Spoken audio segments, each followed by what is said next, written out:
ہر سال مسلمانوں کے درمیان یہ ذکر بڑے زور و شور سے آتا ہے اور بڑے اہتمام کے ساتھ مومنین اس کا سننے کا اہتمام کرتے ہیں۔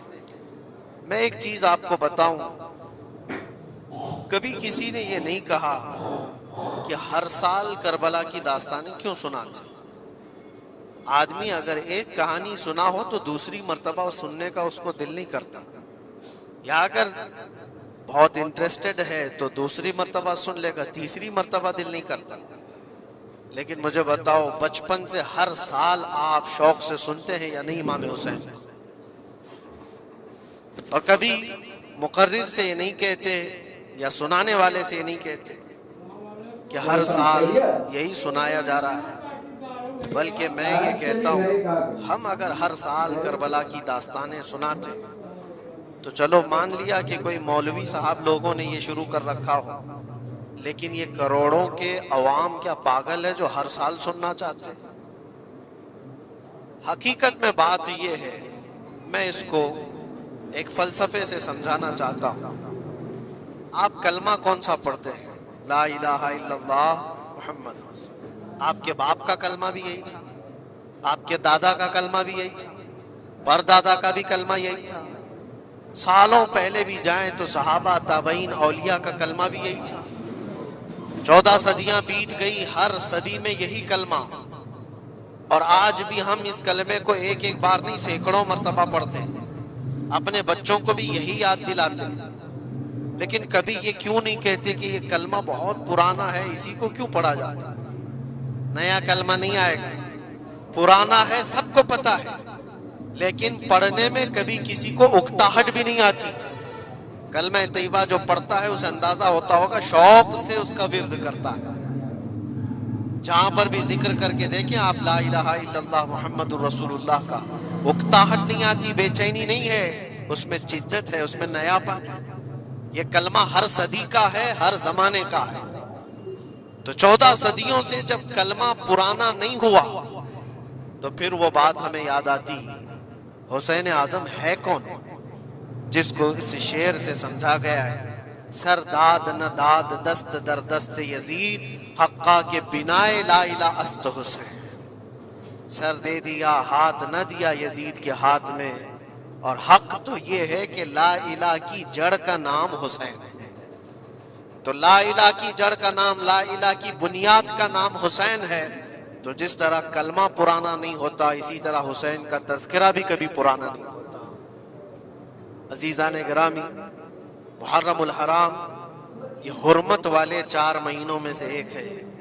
سال کے 12 مہینوں میں اللہ تعالیٰ نے قرآن پاک میں فرمایا 4 مہینے حرمت والے ہیں، رجب اور پھر یہ ذی القعدہ، ذی الحجہ اور محرم، یہ 4 مہینے حرمت والے ہیں۔ اس میں جنگ و جدال، قتل و قتال سب حرام ہے۔ صرف آپس کی بات نہیں کر رہا میں، کسی دوسرے کے ساتھ بھی جو جنگیں ہوتی تھی اس وقت یہ سب حرام ہو جاتی، سب تلواریں نیچے رکھ لیے جاتے حرمت والے مہینوں۔ لیکن تف ہے، لعنت ہے اس یزیدی فوج پر جس نے حرمت والے مہینے کا بھی خیال نہیں کیا، اور نہ ہی کفار و مشرکین سے ان کا مقابلہ تھا، بلکہ رسول اللہ کے گھر والوں سے مقابلہ تھا، اہل بیت اطہار سے مقابلہ تھا۔ حرمت والے مہینوں کی دھجیاں اڑا دی گئی، کربلا کے اس میدان کو پورا لالا زار کر دیا، اس طرح خون ریز کر دیا گیا، ہر جگہ اہل بیت کے ٹکڑے نظر آتے تھے۔ وہ ایک عظیم سانحہ ہے، ایک عظیم حادثہ ہے جس کو رہتی دنیا تک بھلایا نہیں جا سکتا۔ آج میں تھوڑی باتیں عرض کر کے آپ کے سامنے یہ بات رکھوں گا۔ اللہ کے نبی صلی اللہ تعالیٰ علیہ وسلم نے اس حرمت والے مہینے کی فضیلت بھی بیان فرمائی، اور اس محرم میں حضرت حفصہ رضی اللہ تعالیٰ عنہ جو حضور کی زوجہ ہیں وہ فرماتی ہیں رسول پاک صلی اللہ تعالیٰ علیہ وسلم 4 عمل زندگی میں کبھی ترک نہیں کرتے تھے، چھوڑتے نہیں تھے۔ وہ کیا ہیں؟ تو آپ فرماتی ہیں ان میں سے ایک عاشورہ کا روزہ حضور کبھی نہیں چھوڑتے تھے۔ عاشورہ کا روزہ رسول پاک صلی اللہ تعالیٰ علیہ وسلم کبھی ترک نہیں فرماتے، اس کی بڑی فضیلت ہے۔ یہ عاشورہ کیا ہے؟ 10ویں محرم کے دن کو عاشورہ کہا جاتا ہے، بڑا تاریخی دن ہے، اور بلکہ اللہ کے نبی صلی اللہ علیہ وسلم نے یہ بھی فرمایا قیامت بھی اسی دن کو آنے والی ہے۔ 10 محرم الحرام ہوگی اور جمعہ کا دن ہی ہوگا، جس دن سور پھونکا جائے گا اور پوری دنیا فنا کر دی جائے گی اور قیامت کا منظر قائم ہو جائے گا۔ عاشورہ کا دن آتا ہے تو اے مومنو، سب کے سب اللہ کی بارگاہ میں دوڑ آ جاؤ، عبادت کے لیے لگ جاؤ، اور اس دن یہ یاد کرنا چاہیے کہ یہی وہ دن ہوگا جب ہمیں بارگاہ رب العزت میں کھڑا کیا جائے گا۔ اولین سے لے کر آخرین تک جتنے بھی پیدا ہوئے اس روئے زمین پر سب کو اٹھایا جائے گا، حساب و کتاب ہوگا، اور وہ 50,000 سال کے برابر کا ایک دن ہوگا۔ اس دن کو یاد کر کے عاشورہ کا اہتمام کرنا ضروری ہے۔ عاشورہ میں تو ویسی یادگاریں بہت ہیں۔ آدم علیہ السلام کے متعلق ان کی توبہ اسی دن قبول ہوئی۔ نوح علیہ السلام کی قوم پر جو عذاب آیا تھا طوفان کا، وہ طوفان نوح سے کشتی کو جو نجات ملی نوح علیہ السلام کی، وہ بھی عاشورہ کا دن تھا۔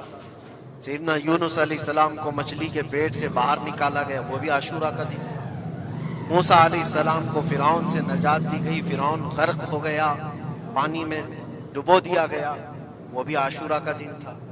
بہت ساری اس طرح کی تاریخی چیزیں عاشورہ کے دن، لیکن یہ ساری تاریخوں پر ایک تاریخ غالب آ جاتی ہے، وہ رسول اللہ کے نواسے کی قربانی کا دن، اس لیے کہ وہ پوری امت کو ہلا دینے والا حادثہ ہے۔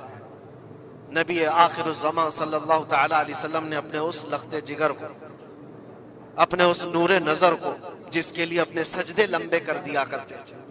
جانتے ہیں آپ حضور پاک صلی اللہ علیہ وسلم کے ایک بیٹے تھے حضرت ابراہیم، اور یہ اسی زمانے کے ہیں جب حضرت امام حسین بھی پیدا ہوئے تھے، اور حضور کی گود میں آپ کے اپنے بیٹے بھی تھے۔ حضور صلی اللہ تعالیٰ علیہ وسلم کے وہ ایک ہی بیٹے ہیں جو 6 مہینے تک زندہ رہے۔ حضور صلی اللہ علیہ وسلم اپنی گود میں بٹھا کر انہیں پیار کر رہے تھے، اور امام حسین کو بھی گود میں رکھے ہوئے تھے۔ ایک طرف نواسا ہے اور ایک طرف بیٹا ہے۔ جبرائیل امین نے آ کر کے عرض کیا اللہ کے نبی صلی اللہ علیہ وسلم سے، کہا رب تبارک و تعالیٰ کی منشا یہ ہے کہ ان دونوں میں سے آپ کسی ایک ہی کو رکھ سکتے۔ اللہ کے نبی صلی اللہ علیہ وسلم نے امام حسین پر اپنے بیٹے کو قربان کر دیا۔ کہا اے جبرائیل، حسین کو رہنے دو، اس لیے کہ یہ میری آنکھوں کا بھی نور ہے اور فاطمہ کی آنکھوں کا بھی نور ہے۔ پھر چند ہی دن کے بعد حضرت ابراہیم کا انتقال ہو گیا۔ آپ اندازہ کریں جس حسین اعظم کے لیے رسول پاک صلی اللہ علیہ وسلم نے اپنے بیٹے کو قربان کیا، اور مدینے کی گلیوں میں جس کو اپنے کندھوں پر اٹھا کر سوار کرتے تھے، امام حسین حضور کے صلی اللہ تعالیٰ علیہ وسلم کے کندھوں پر سواری کیا کرتے تھے۔ دوش نبوت جن کی سواری ہو، اندازہ کر سکتا ہے کوئی؟ اس حسین اعظم کے چرچے مدینہ طیبہ میں بچپن میں ہی عام تھے۔ صحابہ اکرام رضوان اللہ تعالیٰ علیہ مجمعین دیکھتے تھے، کبھی حضور صلی اللہ تعالیٰ علیہ وسلم مسجد نبوی تشریف لاتے تو یہ دونوں شہزادے حضور کے جبے پر لٹکے ہوئے آتے تھے۔ کبھی حضور ممبر پر کھڑے ہیں تو ایک شہزادہ حضور کے ایک قدم کو پکڑا ہے، دوسرا دوسرے قدم کو پکڑا ہوا ہے۔ یہ تو ان کی پرورش تھی جو بچپنے کی تھی۔ صحابہ ان کی اس بچپنے پر رشک کیا کرتے تھے، اور صحابہ اکرام رضوان اللہ تعالیٰ علیہ مجمعین ادب حد درجے کا کرتے تھے۔ آپ کو میں بتاؤں، ادب تو ایسا تھا اہل بیت اطہار کا۔ امام حسین کی عمر چھوٹی سی تھی، امام حسین، اور ایک زمانہ ایسا تھا جب حضور پاک صلی اللہ علیہ وسلم کے وصال کے بعد حضرت ابو بکر کا زمانہ آیا، 2.5 سال آپ نے خلافت کی۔ پھر اس کے بعد حضرت عمر کا دور خلافت شروع ہوا، اور حضرت عمر کے دور خلافت کو کون نہیں جانتا؟ ایسے رعب و دبدبے والا خلیفہ کہ لوگ ان کی ہیبت سے کانپتے تھے، قیصر و کسریٰ کانپ رہے ہوتے تھے، بڑی بڑی فوجیں تھراتی تھی اس نام سے، حضرت عمر کے نام سے۔ ان کے دور خلافت میں ایک بار ایسا ہوا تھا کہ حضرت عمر کے بیٹے ہیں عبداللہ، اور ان کا اور حضرت امام حسین کا بچپن میں کچھ جھگڑا ہو گیا۔ چھوٹی عمر تھی، امام حسین کی بھی عمر چھوٹی تھی، عبداللہ کی عمر بھی چھوٹی تھی، دونوں تکرار کرتے رہے، کچھ نہ کچھ بات چیت ہوئی ہوگی. تو حضرت حسین نے حضرت عبداللہ کو غصے میں یوں کہا، تو کیا مجھ سے بحث کرتا ہے؟ تیرا باپ تو میرے نانا کا غلام تھا، خلیفہ وقت ہیں وہ، اور ان کو اس طرح سے کہا تیرا باپ آج جو خلیفہ ہے وہ میرے نانا کا غلام تھا. حضرت عبداللہ کو یہ بات لگی، کہا میں یہ شکایت امیر المومنین سے کروں گا. وہ دوڑ کر کے آئے، خلیفہ وقت ہے جس کے سامنے کھڑے ہونے کے لیے اچھے اچھے کانپ جاتے تھے. بیٹے نے آ کر کے کہا حضرت عمر فاروق سے کہ ابا آج میری حسین سے تکرار ہوئی اور جھگڑے میں انہوں نے مجھے یوں تانا مارا کہ تیرا باپ میرے نانا کا غلام تھا. حضرت عمر اتر آئے کرسی سے اور کہا کیا حسین نے ایسا کہا؟ کہا بالکل ایسا ہی کہا.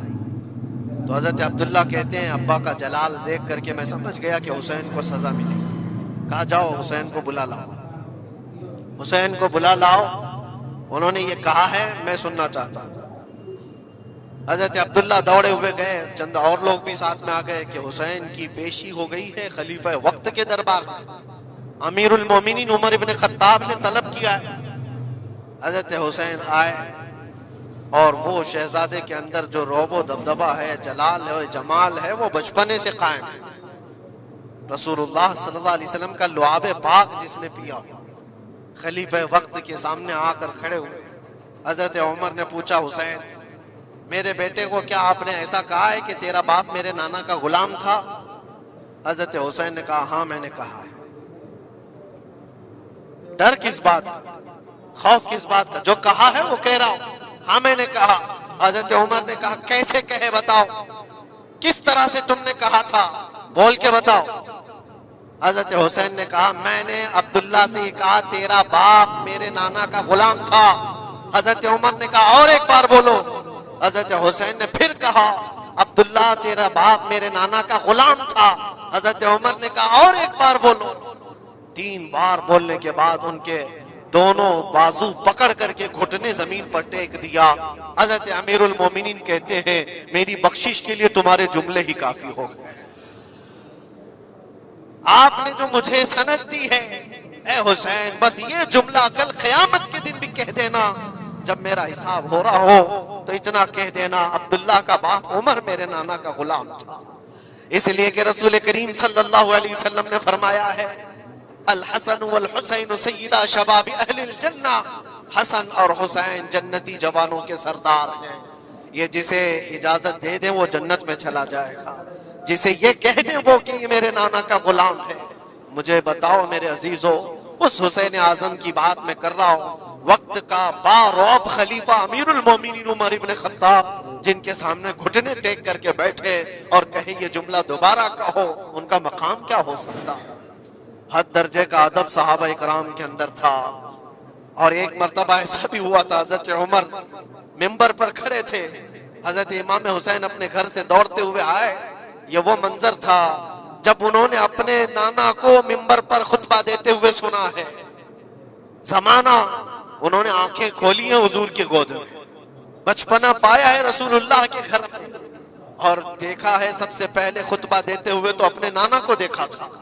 لیکن جب رسول کریم صلی اللہ علیہ وسلم کی وفات ہو گئی تو پورا اندھیرا سا چھایا ہوا تھا. حضرت امام حسین ان کے متعلق ہے کہ ایک بار حضرت عمر ممبر پر کھڑے تھے، وہ دوڑتے ہوئے آئے مسجد میں. حضرت حسین کو ایسا لگا کہ رسول اللہ خطبہ دے رہے ہیں. وہ یادیں کہاں سے جاتی جو رسول اللہ کو خطبہ دیتے ہوئے دیکھا تھا. دوڑتے ہوئے آئے، دیکھا عمر فاروق خطبہ دے رہے ہیں، تو چیخ کر کے کہا کہ آپ میرے نانا کے ممبر سے اتر جاؤ، یہ میرے باپ کا ممبر ہے، اپنے باپ کے ممبر پر جاؤ، تمہارے باپ کے ممبر پر جاؤ. حضرت عمر اتر گئے، یہ نہیں کہ خطبہ قائم رکھا، فوراً اتر آئے اور شہزادے کو پکڑ کر کے رونے لگ گئے. سچ کہا ہے حسین، یہ ممبر تو تمہارے گھر کا ہی ہے، یہ ممبر تمہارے باپ کا ہے، تمہارے نانا کا ہے، اور انہوں نے یہ عزت بخشی ہے ہمیں کہ ہم اس ممبر پر کھڑے ہوتے ہیں. اگر آپ اجازت دیں تو میں خطبہ دوں، ورنہ میں یہیں بیٹھا ہوں. یہ مقام تھا امام حسین کا. بچپنے کی بات کر رہا ہوں. پھر انہوں نے کہا آپ خطبہ دیں. حضرت عمر خطبہ دینے لگے. عزیزان گرامی، رسول کریم صلی اللہ تعالیٰ علیہ وسلم کے اس عظیم خانوادے کی بات کر رہا ہوں۔ دنیا نے امام حسین کی داستان کربلا کی بہت سنائی، اور ہم بھی سناتے رہے اور سنتے بھی رہے۔ وہ تو آخری وقت کی قربانیاں ہیں، جب آپ کی زندگی پاک تمام ہونے کو آئی اس وقت تو کربلا میں پہنچے، لیکن آپ کی ابتدائی زندگی اور آپ کی جوانی، یہ سب معاملات ہر نوجوان کے سامنے ہونا چاہیے۔ اگر نوجوان آج ہمارا یہ کہتا ہے کہ میرا آئیڈیل حسین ہے، تو اس کو حسین کی زندگی پڑھنا چاہیے۔